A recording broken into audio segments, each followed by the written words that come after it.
Support this podcast via our Patreon and get more writerly goodness. Visit patreon.com/nanocast to join up. Welcome to NaNoWriMo Every Month. My name is J. Daniel Sawyer. I'm the author of some 20 books, 34 short stories, and numerous articles and other things, and I am your guide on this journey to use NaNoWriMo to level up to professional output levels. Welcome to The Questions, Episode 36. Tim asks, when writing a sequel, say for Book 2 in a series, how much knowledge of the earlier story or stories is too much to assume, in your opinion? I'm especially interested in cases where world building is very substantial in the development of the earlier story. Well, Tim, I am of the school of thought that says you provide your readers with the details they need to follow the story, and enough extra details that it provides the illusion of completeness for your setting and scenes and whatnot. And after that, don't worry too much about it. Now, I say that as a fan of Tolkien, and Tolkien is fantastic, but let's be honest, and this is true. The Lord of the Rings, the Silmarillion, and the Hobbit, that's 3 books, were a byproduct of his habit of developing languages. They weren't his life's pursuit. He was a philologist, writing was his hobby, and the sum total of popular books he wrote in his lifetime, depending on how you count, ranges somewhere from 3.5 to 4.5. If you want to count Children of Húrin as a half, and The Unfinished Tales as a half, and the Silmarillion as a half, since they were all edited and finished posthumously by his son, then you would count Roverandom, The Hobbit, and The Lord of the Rings as one each. And then I suppose Smith of Wootton Major and Farmer Giles of Ham and The Adventures of Tom Bombadil all count as novellas. So Tolkien didn't write a lot. Tolkien wrote a lot of languages and a lot of notes, but he didn't write a lot in terms of stories.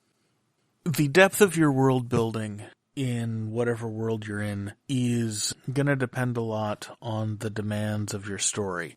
If your sequel is a story that's set in your primary fantasy world where the texture of the world doesn't matter very much, if it's, a simple adventure story that doesn't delve deep into the lore of the world and that kind of thing, you can get away with some very minimal work, particularly if you're assuming that your audience has been through the first book. Now, if you're continuing a story that does dig deep into your world, you're going to want to do as much world building as necessary.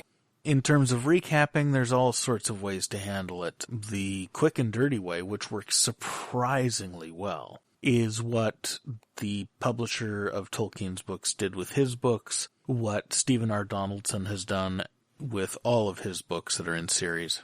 And that's to put a story so far pre-chapter, first chapter, where you basically lay out the facts of what happened in book 1 so that people will get caught up. I'm doing this with my science fiction spy series because it's a big, huge series with many, many plot lines. And I've been making people wait years in between books, so I kind of have to do that. That's a shortcutty way around it. On the other hand, you can convey an awful lot of world-building information in a few paragraphs incidentally, just by speaking of a world, of the strange parts of the world, in context as a side effect of what you're doing every day.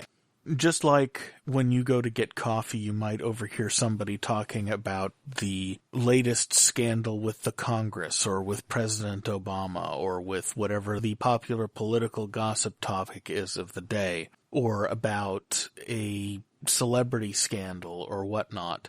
Those bare facts which to you seem unremarkable, to a foreigner looking through your eyes at life in the United States, adjust this analogy for those of you who live outside the United States, a foreigner looking through your eyes will see something interesting, unusual, and exotic, and those facts all speak volumes about the nature of our political system and our culture and the world that we live in here in the United States.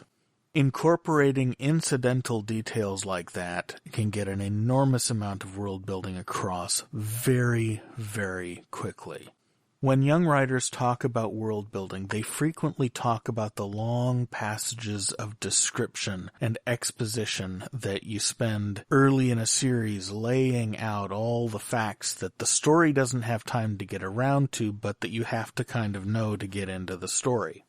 As writers get more advanced, assuming that they continue to grow throughout their careers, and not all writers do, some writers sort of settle at a certain level, and it's fine for them because they're enjoying what they're doing in their audiences, so it works okay.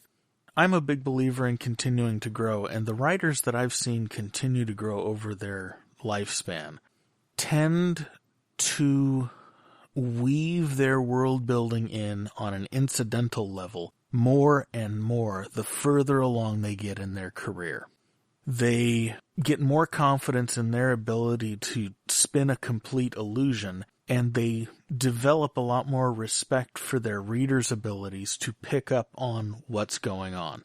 And that's a really good goal to shoot for. Just immersing your reader so much in the head of your point of view character that the world building happens automatically rather than on a storytelling level, which is what Tolkien did. Tolkien did it beautifully, Tolkien did it brilliantly, and it worked for a lot of us. But Frank Herbert was better at this particular thing, because he dropped you into the middle of things and he did not do a lot of expository explaining on what was going on. He created scenes that gave an excuse for exposition. That's the next level up. Another level up still, and I'll stick to fantasy and science fiction, another level up still is what Stephen R. Donaldson does in The Gap Cycle, where he drops you in this little 180-page book at the front of his massive 5-volume series.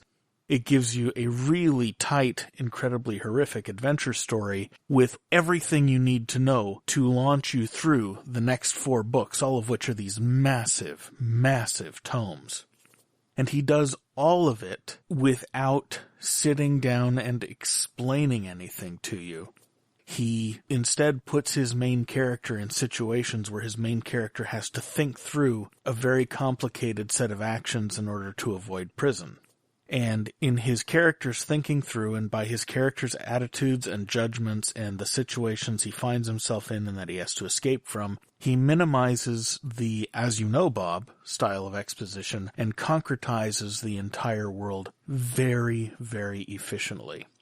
Some of Tad Williams' better work is also very good at this. This is one of those areas in which writers can grow forever and never get good enough.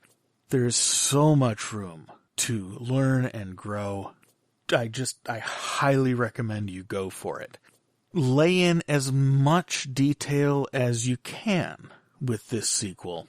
Don't worry so much about how much is too much to do. Worry about how much stopping the story is too much to stop. And when you find that rhythm grinding to a halt, stop, cycle back, and figure out how to integrate all that extraneous information into the story so that it's vital to the story and it keeps everything moving along at a good clip. You'll build a more complete world this way, and you'll have a book that's a lot more fun to read and to reread. And if you've got rereadability, man, you're going to catch a lot of fans. I'll see you tomorrow. NaNoWriMo Every Month is written and presented by J. Daniel Sawyer and produced by Artistic Whispers Productions. Visit our website at NaNoWriMoEveryMonth.com and leave a tip in the tip jar or join the Patreon to support this podcast. NaNoWriMo Every Month is copyright 2016 by J. Daniel Sawyer and Artistic Whispers Productions and is released under a Creative Commons Non-Commercial Attribution No Derivatives license.